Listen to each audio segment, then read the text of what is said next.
Hey guys, welcome back to my channel. So Wealthsimple recently launched a new feature called stock lending. That's very interesting. I mean, stock lending is not a new thing. People were doing it back in the 60s. Essentially, back then, US banks would be loaning out the stocks of their clients to brokers or dealers. Now, there's a couple reasons why people might want to borrow stocks from somebody else. The main reason is short selling, which means you're selling stocks you don't own right now and anticipating that the stock's value will decrease.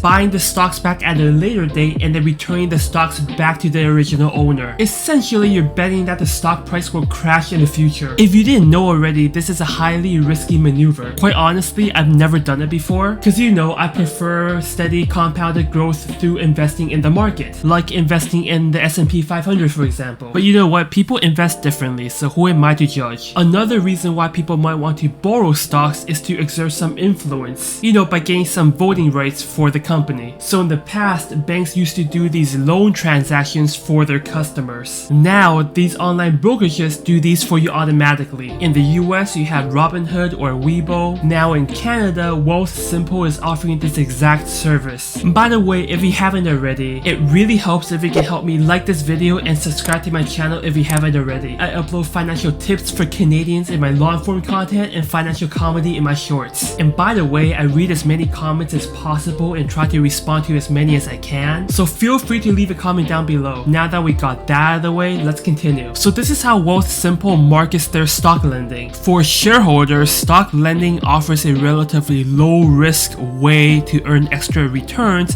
on the stocks you already own. I mean, I wouldn't say that this is low risk. Everything has risks, and I'll discuss them later. You maintain the ownerships of your stocks the whole time. If the loaned stocks go up in value, those returns are still yours. If you decide to sell your stocks while they're loaned out, you can. And if you ever decide you want your stocks backed and opt out of lending, you can do that too. Well, I mean, the way they put it seems too good to be true and there's no risk at all. So let's talk about some of the pros and cons. Let's talk about the most obvious pro. You get interest. You lend something out, you expect something in return. In this case, interest. Now, how is the interest rate determined for the stock? It's really based on market demand. This can be from 1% to 20 or 30% depending on how in demand the stock is for shorting. So essentially, collecting interest rates or extra income is the only pro that I can think of. Now, what about the cons? Well, the list is pretty long, but it's really not a deal breaker though for a lot of people. When you buy a stock through a brokerage and invest through a brokerage, you'll be insured up to $1 million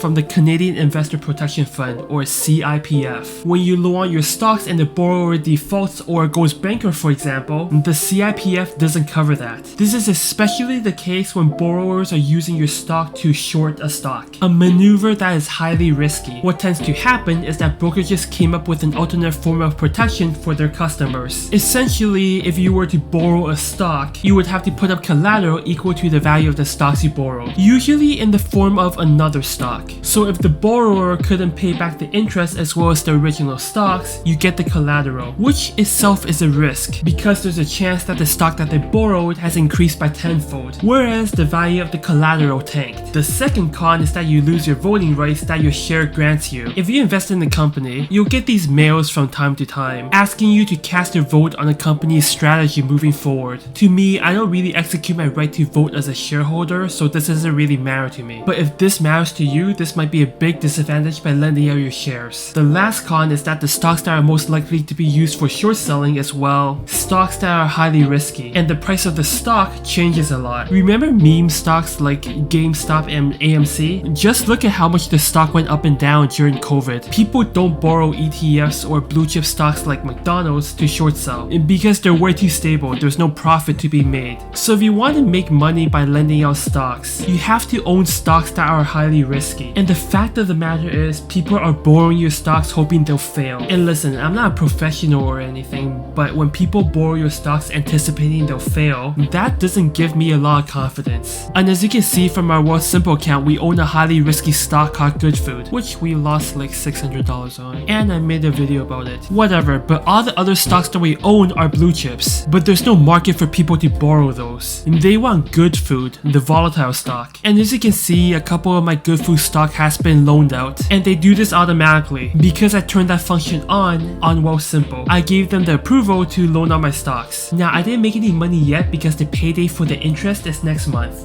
but but I'll make an updated video once I get paid. So Wealthsimple splits 50-50 earnings with its customers. So say we make $10 off interest. Wealthsimple takes 5, which is a big cut, but they're helping you get additional returns on investments. To be honest, so far I don't think that the pros outweigh the cons, but really I think it's too soon to tell. So that being said, I'll be providing updates in future videos. So if you enjoy this content and you learned something, please remember to subscribe and like this video. My goal is to get to 1,000 subscribers by the end of the year. I upload financial tips in my long form content for Canadians and financial comedy in my shorts. And with that said, thank you so much for watching. Feel free to add me on TikTok as well as Instagram. Oh, and don't forget, if you're interested in signing up for Wealthsimple, please use my referral code down below for a chance to earn up to $3,000 when you make a deposit.